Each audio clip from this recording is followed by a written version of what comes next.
On this week's edition of the Political Stock Exchange, I'll be taking you through the results of the CSDS Lok Neeti poll for Maharashtra. This is a scientifically conducted poll with a sample size of about 2,607, conducted across 39 assembly constituencies, 139 polling stations between the 21st of September and the 6th of October. Let me take you through the first question I'm taking on the Political Stock Exchange. This is to do with which government is likely to be better, the Maha Vikas Aghadi or the Mahayuti, across three different criteria. Overall development of the state, 45% of the respondents felt that the Maha Vikas Aghadi would be better for the overall development of the state. That's, remember, the India alliance. The Mahayuti came in at 41, so 4% gap there. On the issue of social harmony amongst communities, 41% said Maha Vikas Aghadi alliance, 37% said the Mahayuti alliance. Providing a stable government was 40% versus 39% for the Mahayuti. So if you see, there's a gap of 4% on the issue of development, there's a gap of 4% on the issue of harmony, and just 1% on the issue of the stability of that government. And I want to go across to Amitabh Tiwari first, because they haven't asked voting preference, but this gives you a broad sense of what the political preferences for these respondents, which are splattered all across the state, what the political preference is. A 4% gap on two key criteria, 1% favoring the MVA, but remember also the fact that in poll after poll, pre-poll and post-poll in Haryana, the India alliance, the Congress seemed to be ahead. They ultimately lost the election. So what do you make of the gap that emerges with the MVA seeming to have the advantage in the CSDS poll, and the reality that the NDA's ability to bring voters to polling booths in a tight election in Haryana and arguably in Maharashtra as well was far superior, as we've seen recently? So essentially, if you see, the survey is reflecting largely the mood which was prevalent in the Lok Sabha election. Correct. However, if you go on the ground, what you will see is that on the issue of development, and when people compare MVA government with the Mahayuti government, unfortunately, during the MVA rule, there was 1.5 years of COVID period. And when you compare the work done, people continue to say that the work done, at least on the ground, the visibility of the work ground is higher because largely due to the COVID impact. Now, if you see on the stability of the government, both are having factions of Shiv Sena and NCP. So we have largely similar percentages of support on the stability of the government. On the social harmony aspect, because people have an emotional feeling, and that we saw in the Lok Sabha elections, towards Sharad Pawar and towards Uddhav Thackeray more compared to the Eknath Shinde and Ajit Pawar faction of the Shiv Sena and NCP, they score more on the social harmony aspect. However, this is still early days because this indicates the situation as of now, and the survey was done, I think, pretty way back sometime during October 6th, I think, is the period. So it may not reflect what is the actual current situation on the ground. It is just an indication of the sentiment of the people and may or may not translate into vote. Sure, that's a fair point, because ultimately the campaign will start peaking during the Lok Sabha, during the period after Deepavali. So between, say, the 4th of November and the 18th of November is when the campaign will be at its peak. And as we've seen in Haryana, and we saw that during the Lok Sabha elections as well, a lot can change, and it can change very quickly. Let me take you through the caste breakup to give you a sense of where the Maha Vikas Aghadi seems to be in front and where the Mahayuti seems to be in front. So the Maha Vikas Aghadi is in the lead over the Mahayuti amongst Muslims, quite naturally, 48% lead. I'm just talking about the lead, gives you a sense of how much the gap between the two alliances is. Amongst Buddhists and Neo-Buddhists, there's a 44% lead. Amongst Adivasis, there's a 30% lead. Amongst poor classes, there's an 11% lead. Amongst the lower classes, there's a 5% lead. The middle class in this poll seems to be more or less equally divided. Amongst the farmers, the Maha Vikas Aghadi is up by about 11%. So that's the gap between the India alliance and the NDA and the category of voters where the India alliance is in the lead.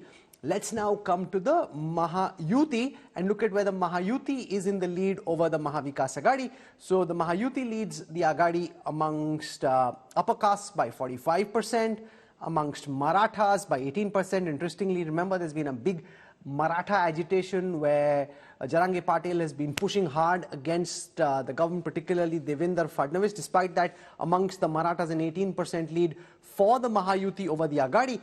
Amongst OBCs, a 16% lead. Amongst Dalits, interestingly, because one of the narratives during the Lok Sabha elections was that the Dalits went towards the India alliance. Here, there's a 7% lead in favor of the NDA. And remember, in Haryana as well, the Dalit was split. More went to the Congress, was split quite substantially, with the BJP getting a key chunk of the Dalit votes as well. Amongst the upper caste, the rich voters, the Mahayuti is ahead of the Aghadi by a massive 17 points. So that's the breakup between where the India alliance in Maharashtra is ahead and where the Aghadi is ahead. Amitabh Tiwari, on the basis of this, the Marathas are significant, a 16% lead amongst the OBCs.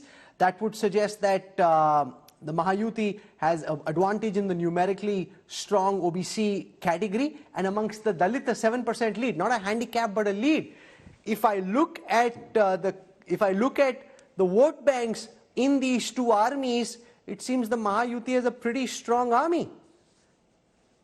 No, essentially, if you look at the vote banks and even look at the data of 2024 Lok Sabha elections, there as well, as per CSDS survey, the Mahayuti had a slight edge over the MVA amongst the Marathas, as the Maratha agitation is largely centered around Marathwada. And even from Marathwada, a Shiv Sena Eknath Shinde candidate who was a Maratha had won in Lok Sabha elections. So it's not that entirely the community voted against the Mahayuti.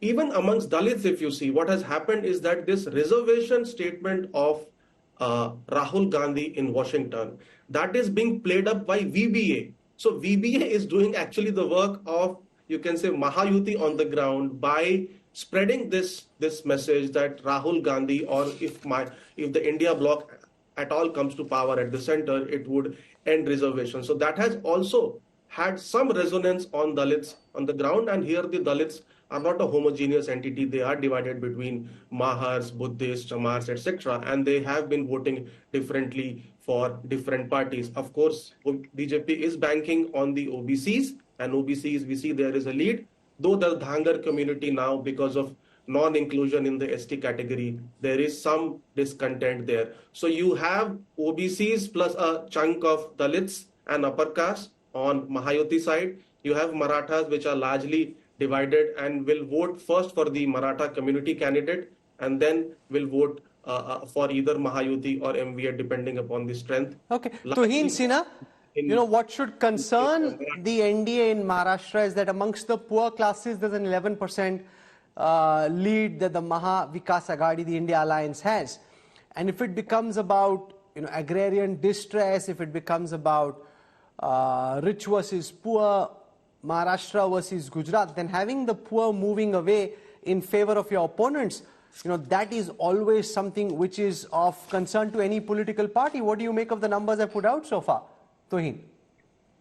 Well, good evening, Rahul. Good evening, everybody. I would take these numbers with a pinch of salt. One, because they were conducted before the Haryana results, but more importantly, opinion polls have not been able to capture the pulse of the people in the last few months. What gives us the confidence in these elections is, number one, the 96,000 crores social welfare schemes. But can I just pause you for a second to say that the polls captured what those respondents told them, which is what this poll does as well. What they didn't get right was the conversion of vote share into seats, which is always a subjective issue. But as far as the breakup of different communities or the breakup of different classes is concerned, that the poll cannot be wrong on, because that's a scientifically conducted exercise. You know enough about data to say that. I get your point, and that's precisely the reason why we are not really concerned about these polls, because the inference, the actual conversion into votes is completely different. What gives us the confidence at this stage is, number one, the 96,000 crore social welfare schemes unleashed by the government in the last 3 months. balanced with the slew of infrastructure projects, whether it is whether it is in Mumbai, the metro rail, the coastal road, or the Samriddhi highway, balanced with balanced with a whole lot of new projects like the steel plant in Vidarbha worth 10,000 crores and 76,000 worth crores of Vadhavan Port. So we have delivered in every which way, and that transcends across all sections of society. At this point of time, I don't think Rahul Gandhi overplaying the Dalit card would really help them, because we saw how Rahul Gandhi treated Mallikarjun ji yesterday. We've all seen pitiable images of him. So I don't think these polls really concern us. Okay. And so Krishna Hegde of the Shinde Sena is with us, and I want to run this data set about the performance of the Shinde government and whether performance has improved, remained the same, or worsened across different categories. Roads and bridges under Shinde have improved, say 42% of the respondent, 22% say they worsened. Drinking water supply has remained the same, say 46% of the respondents. That's the maximum. Not too many people think they've worsened, but the biggest chunk there is of those who say it's remained the same. Law and order has remained the same, say 42% of the respondents. Those who think it's improved is just 3 out of 10. Safety of women has remained the same, say 41% of the respondents. Again, middling assessment. Why this is important is because it gives you a sense of how under the Shinde government, the performance across different criteria has actually fared. Traffic situation has remained the same, say 42% of the respondents. Floods, say 39% of the respondents. If I were to look at that as a school report card, looking at the performance of the Shinde government, it would seem that it's a rather middling performance. The one place where the Janta accepts the things are better are the condition of roads and bridges. Apart from that, drinking water and supply, law and order, safety of women, traffic situation, floods, the maximum chunk of votes is in the middle, where voters say it's kind of stayed the same. I will first let me tell you that you are aware that after Nitin Gadkari ji, anyone who has done great infrastructure work in India and here in Maharashtra is Eknath Shinde ji. And therefore, it's no surprise that infrastructure is at its peak. But I must also tell you that apart from infrastructure, we have gotten so many welfare schemes for the people. We've covered, the Marathas with the 10% reservation in the jobs, 10% reservation in education. We've covered the OBC with the creamy layer certificate, limit increase. We've covered the senior citizens with Vayashri Yojana. We've covered the girl child with the Lake Ladki scheme. We've covered women folk of Maharashtra with, Ladli Behna scheme, the Mukhyamantri Ladli Behna scheme. And we've catered to all sections of society, whether it's free transport for people, whether it is free electricity for farmers. And therefore, we've covered all segments. And therefore, we tell you that apart from what Tuhin was saying and what you said, that we've scored with the Marathas, we've scored with the OBC, and we've also scored with the Dalits at between 7 to 17%.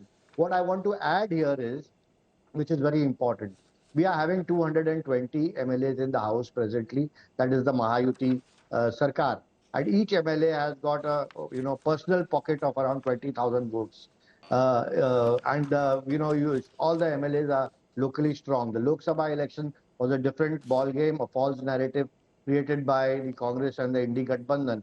But here there is no false narrative, as we have seen in the last Haryana elections also. Okay, so I want to come now to the issues which the opposition would want to highlight in the hope they can capitalize, and I'll take you through where things stand versus the Uddhav governments. The question was, in comparison to the Uddhav government, under the Shinde government, corruption has gone up, say 42% of the respondents, stayed the same, say 37% of the respondents, decreased, say only 11% of the respondents. So corruption is a big issue because voters in the CSDS poll seem to think that corruption has actually increased under the Shinde government.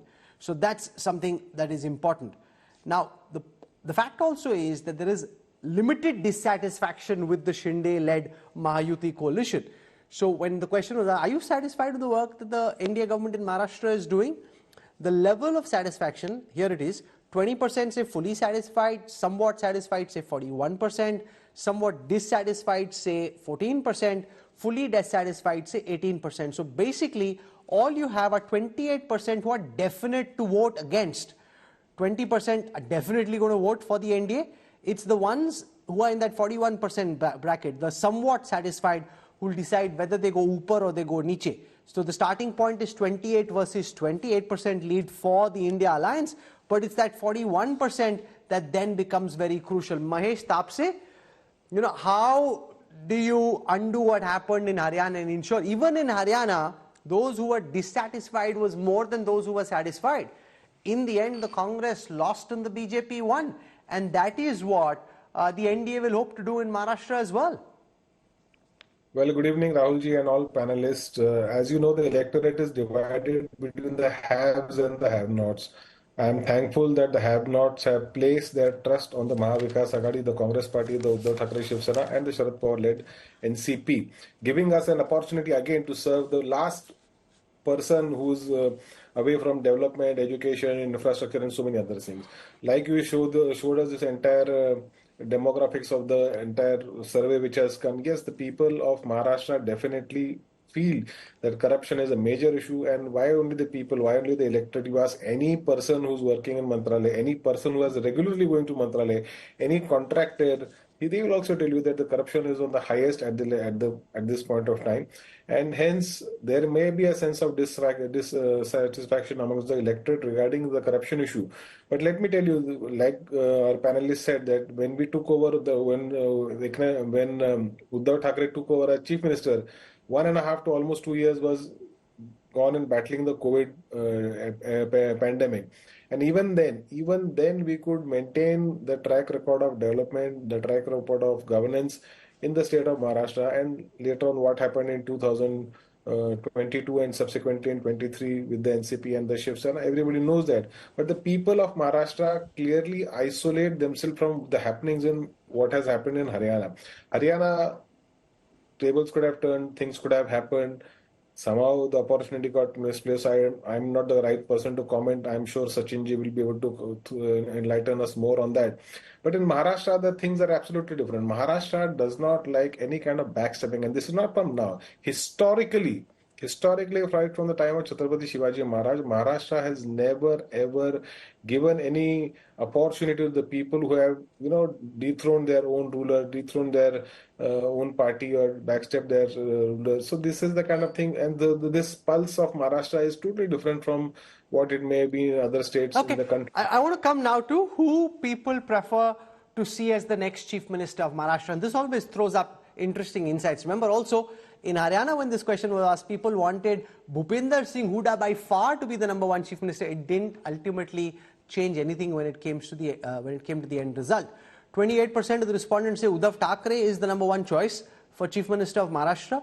Eknath Shinde comes in at 20%, Devendra Fadnavis comes in at 16%, Ajit Pawar at 3%, Sharad Pawar at 8%. What do you make of this? Amitabh Tiwari, Uddhav Thackeray at 28, 8% lead over Shinde. But Fadnavis at 16, having multiple batsmen in cricket who can win you the match is always a good thing. So if that's the analogy, then they've got two strong players, because you've got Uddhav at 28, nobody from the Congress even features, and Sharad Pawar comes in at only 8. So even if I add those two, it's 36 versus 39 on the other side if I add Shinde, Fadnavis and Ajit Pawar. That's not really the way it actually works, because this is about personal preference, but having one batsman versus multiple options. Yeah, essentially, see, if you see in this question, when there are multiple candidates and parties, one would need to look at the alliance scores, which is 36 and 39, as you said. Secondly, in many states, we've seen that the top of the mind recall chief minister preference does not go on and win the state elections. That happens, and that has happened recently in Haryana as well. It happened in Odisha as well. Odisha as well. Biju Patnaik was there, and many other states also, if you see. And Uddhav Thackeray is probably getting the benefit of the emotional vote from the supporters, and probably because his party has been split, and now Eknath Shinde has got the election symbol and the party name to keep with him. But here, if you see, the Congress party's CM candidate does not feature in the list. That's not a significantly good news for the Congress, because Congress is rather the leader of the alliance, because it had the best strike rate in the Lok Sabha and won the highest number of seats. So that is somewhere the Congress lacks faces, and if they had significantly visible faces, they could have added to the MVA numbers in the overall CM preference, and that is perhaps lacking in the alliance. Sure. So let's break this up by communities, and I want to welcome Sanjay Kumar, lead cephalogist at CSDS. It's his team at CSDS Lok Neeti that did this poll. If I break up the choice for Chief Minister, the top 3 choices amongst different communities, Eknath Shinde, quite naturally, because he's a Maratha himself, leads amongst the Marathas. Devendra Fadnavis is the #1 choice amongst the other upper caste, 40% rooting for him. Amongst the Kunbis, 34% wanting Eknath Shinde versus 30% for Uddhav Thackeray. Amongst the other OBCs, 32% for Shinde versus 25% for Uddhav Thackeray. Amongst the Dalits, 30% for Uddhav Thackeray, so that's the #1 choice amongst the Dalits. Amongst the tribals, again, Uddhav Thackeray comes up as #1 at 31%. Amongst the Muslims, quite naturally, because of the India Alliance having the Congress, the Pawar Sena, Pawar NCP, and the Shinde Sena on the one side, 52% want the India Alliance. Amongst the Buddhists, again, it's Uddhav Thackeray who leads. If I were to get you to give us a high-level summary of the CSDS Lok Neeti pre-poll study for Maharashtra, what would you tell our viewers? What are your 2 or 3 big takeaways? Who do you think seems to be stronger in the court of public opinion ahead of the elections? And remember, this happens before the poll really gets into its climax zone. So it's happened with some distance from the 20th of November. But all that being said, who do you think has the advantage in your poll? Sanjay Kumar. Very difficult to say from the poll, because if you look at the poll findings on various aspects, if we ask the question about how do you rate the performance of state government, 20% people are very satisfied and 18% people are very dissatisfied. If you look at the lead of the 2 alliances among different communities, you can see that it seems to be evenly poised. So from whichever angle I look at the data, I do get a sense that even before the dates were announced, looks like that the 2 alliances are evenly poised. Very difficult at this moment to say from the data that which party is ahead of the other. You know, that's almost feeling like what's happening in the United States, where most of the polls are just showing it as a very tight race with Donald Trump slightly in front in the margin of error. Is that pollsters just hedging post the Lok Sabha election and post Haryana की 2 बार गलती होगी, अब risk लेना ही नहीं है. Bolo TC, too close to call, and say don't know, can't say. Is that just a hedging maneuver, Sanjay Kumar? No, I don't think, because see, this is a pre-poll survey. I'm not saying that this is the kind of estimate all the pollsters are going to give if they do an exit poll for Maharashtra. I think if the poll clearly indicates a party winning election or leading the poll, I think pollster would have the courage to say that. If the pollsters looked at whether they got it right or wrong, that's a different story. But look at in Haryana, most of the pollsters believe that, or got from the ground, that it is Congress which is leading the election. So they went ahead and said it is Congress which is leading the election. They all went wrong. That's a separate story. I'm not saying that I am being very, very careful, and that is why I'm not opening I'm not trying to tell the viewers that which party is leading and which party is trailing, because later on I would be judged based on what I have said today. But this is the situation on the ground. This is the genuine situation on the ground, you're saying. You're saying you're not being careful. This is actually the situation. So it's not like you're not wanting to play shots. The pitch is a dicey, tricky pitch, and therefore not playing shots is the smarter strategy, which is the position he's taking, which is totally understood. Just one line. I'm always careful. I think pollsters are always careful. And careful, you drive very carefully on the road. I agree. And this is Diwali season. This is not Team Patti. You're not supposed to play blind. You're supposed to be careful, especially if you're an academic and a social scientist. This is not where you keep going blind. That's not the way to do polling, and that's not something I believe in at all. Sachin Sawant from the Congress is with us. Now, Sachin, the problem from the Congress's perspective, if I look at this data, is that once again you seem like the weak link. Now that is ironical because it's true in terms of personality, but as the Lok Sabha data showed, in the end when it came to maximum seats, the Congress was #1. But this is really the quandary in Maharashtra, where you simply don't have a personality. Now, if I think of it as an IPL marquee player in some franchise, you know, you don't have your Kohli, your Rohit Sharma, your Hardik Pandya, which can add to the strength on the basis of personality of the India Alliance franchise. No, I think MVA is fighting unitedly, so that does not mean Sir, that batsman bhi chahiye hota hai run marne ke liye jo jita sakta hai. That is okay. See, the thing is, our players are national players also. Rahul Gandhi ji also will come for campaign. Priyanka Gandhi ji will come. Sonia Gandhi ji will come. Kharge Saab will also come.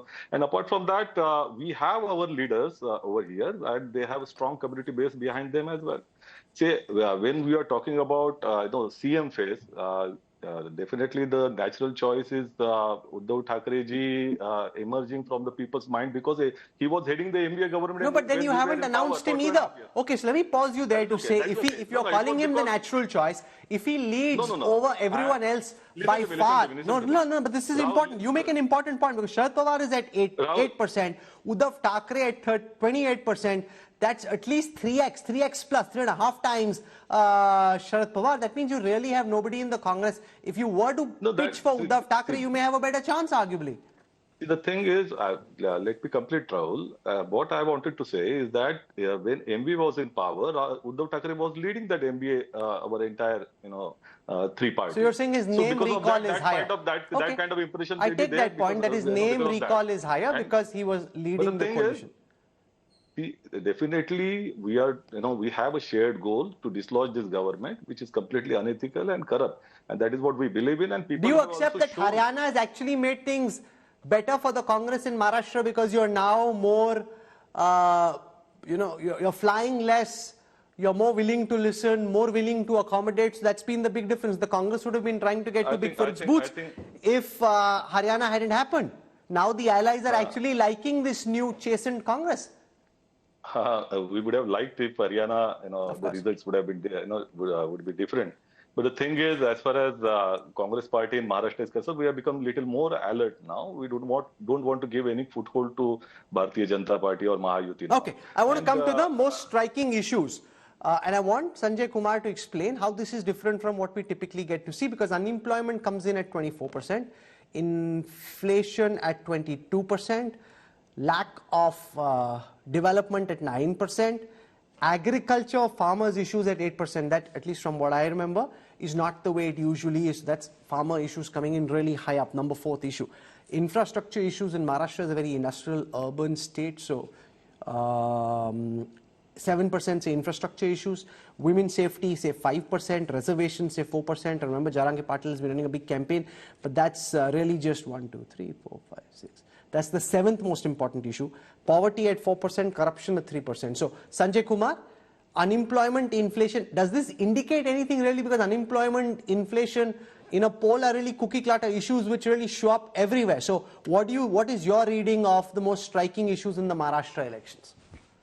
No, you're right, Rahul, that whenever you do a poll, whether it is at the time of election or not at the time of election, and if you ask a question, what is the biggest problem or which is the biggest problem, unemployment comes up at the top and followed by price rise. This is far less compared to what we have found in other states. Recently in Haryana, 48% people said unemployment is on the rise and unemployment is the biggest problem. But we know that despite unemployment being biggest problem, as perceived by the same voters, they voted in favor of BJP in much bigger numbers compared to Congress. So that's not an indication that the ruling coalition seems to be weak. That is an indication that, yes, this is a problem on the ground. Whether you win election or you lose election, you cannot ignore this fact that these are the problems on the ground. I think the reservation issue is going to be one of the big issues. The way political, but it would depend upon the way political parties are going to campaign. Okay, let me give the data. I haven't given the data on reservation just yet, so let me do that now. First, let's take the opinion on the character leading the reservation agitation, Manoj Jarangi Patil. Have you heard of him? 70% say yes. Jarangi Patil and his supporters should not contest is the view of 35% of the respondents. Jarangi Patil and his supporters should contest is the view of 40% of the respondents. 25% say they have no opinion. So they've heard of him and they're largely of the view or they're more of the view that he should not contest. What do you think of the method in which reservation is being demanded? 38% say the movement and strikes are the right way of making these demands. 28% say they should be made in a different way. 34% seem to have no opinion. The law providing 100% reservation for Marathas, 10% reservation for Marathas, awareness about the law providing 10% reservation for Marathas in educational institutes and government jobs, know about the law, say 42% of the overall. I'm not looking just at the Marathas, I'm looking at overall. 42% say they know about it, 29% say they don't know about it, not sure say 18%, no response say 11%. Now the complication here, Amitabh Tiwari, is that the reservation issue can cut in different ways. Jarange Patil's been targeting Devendra Fadnavis, he avoids targeting Eknath Shinde.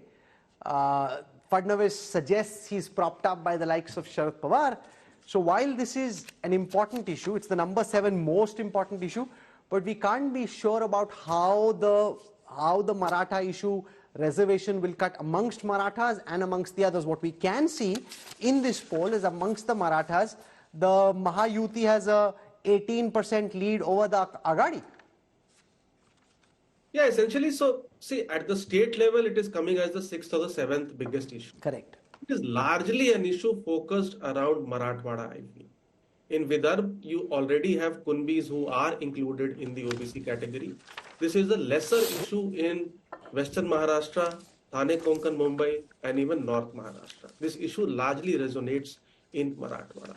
Now, a section of the Maratha people who are demanding reservation and backing it want Jarange Patil to contest the elections because Marathwada has 46 seats and emerge as a kingmaker, not be dependent upon MVA to win the elections and do the necessary legislation around reservation.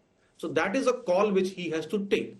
I think he has been giving some sort of conflicting statements also, so he's not sure whether he's going to contest on the seats or not. So that is something we will have to watch out for.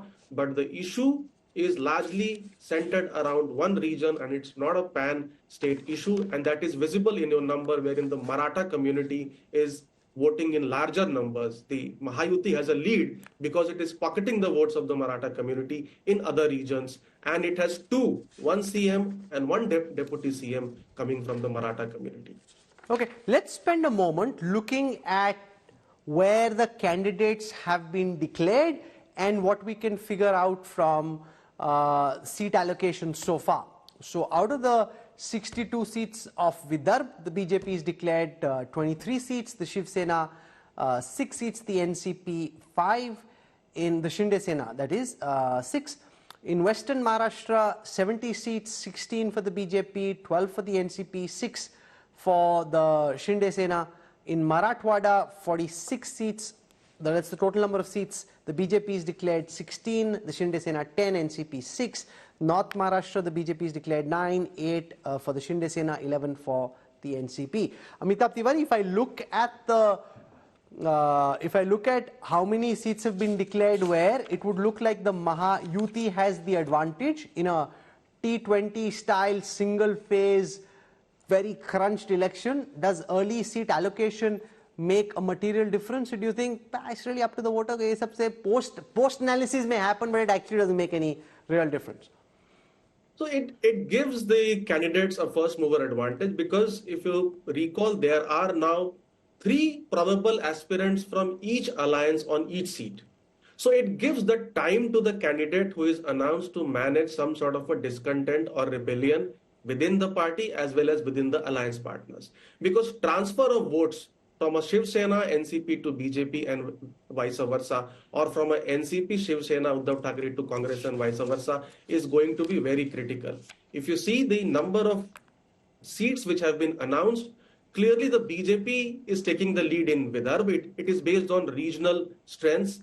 The BJP and Sena in Mumbai and Thane Konkan, the BJP and Sena again in Marathwada, and the BJP and NCP in Western Maharashtra. So it's based on regional strength where the Mahayuti has announced candidates. The Shiv Sena also has gone ahead and announced candidates, and we are yet to see NCP, SP and Congress candidates. Interestingly, Shiv Sena has announced candidates on 15 seats, UBT, which they have never won in the last 3 elections, and that is probably the bone of contention in the MVA. The seat sharing is still stuck, and that is not creating a good perception of the alliance on the ground. Okay, I want to come now to what are your key concerns after 5 years. And when this question was asked, inflation has gone up, say 74%, decreased, say 7%, remained the same, say 15%. Corruption has gone up, say 51% of the respondents, 15% say it's come down, 27% say it's remained the same. Establishment of new industries has increased, say 27%, decreased, say 30%, 28% say remained the same. Employment opportunities increased, say 23%, decreased, say 41%, remained the same, say 28%. Now, Tuhin Sinha, if I look at this as an aggregate, you know, the one thing that emerges as we conclude is that it's been a very middling government. It's not been a high performer government. You know, for example, in Uttar Pradesh before the 2022 elections, the UP government of the BJP of Yogi Adityanath was seen as a high performer government. This Maharashtra model, because of the fact that, you know, there have also been changes, Eknath Shinde, Devendra Fadnavis taking a backseat, of all of that together, you know, it's been a very mixed track record. It's not like the government's been smashing every ball out of the park and that voters are delighted with your performance. It's like, theek hai, it's like an average government. In reality, Rahul, there have been 2 governments in the last 5 years, and I think there is a big disparity in the performance of the Aghadi vis-a-vis the Mahayuti. So it is, if you look at it, all the infrastructure projects that were stalled during the Aghadi government eventually took off now. And if they had taken off beforehand, at least the metro rail projects would have been completed by the time, you know, Uddhav Thackeray left office. So that is the difference. We lost 2.5 years. So I don't know, you know, that is why I take these numbers with a pinch of salt, because the perception on the ground is completely different. It is we who have delivered vis-a-vis a stay-at-home CM who never went to office, vis-a-vis a CM, because of his indolence, you know, businesses would go away from Maharashtra to Karnataka and to other state governments. So, you know, some of our viewers may wonder, ye phir poll kyun kar rahe hain? You know, when the polls for Maharashtra, Chhattisgarh, Madhya Pradesh and the Lok Sabha were not exact and they were off. Here's what I wish to say to that. Everybody has an opinion on what's happening, who's winning, who's losing, who's aage, who's piche. It's always been my very firm belief that, you know, polling is the best way of determining public opinion. You know, the conversion of vote share into seats may not be accurate in a country as complex as ours, but when you come to just trying to understand what the issues are, which communities are, you know, favoring whom and against whom, you know, polling is genuinely the best way. Even if a reporter goes out, even if I go out, anybody else goes out, speaks to a few people, you come back with a very limited sample, and your responses are biased basis who you speak. When people like Sanjay Kumar, Amitabh Tiwari and their teams go out, speak to people, they're speaking to a far bigger corpus of voters, the aggregate of which gives you a far truer sense of what is happening. So yes, they may have suffered some setbacks in India and internationally, but net-net, scientifically conducted, non-biased, rigorous polling of the kind that we tend to favor is really genuinely the best way of determining what direction the political winds are blowing in. Beyond that, everybody's a free citizen and everybody can have their opinion. But that's really where we come out on this question. So I want to thank Sanjay Kumar and his team for that poll and for the effort that they made. Amitabh Tiwari for your insights, and to all our political guests for joining us. Thank you so much.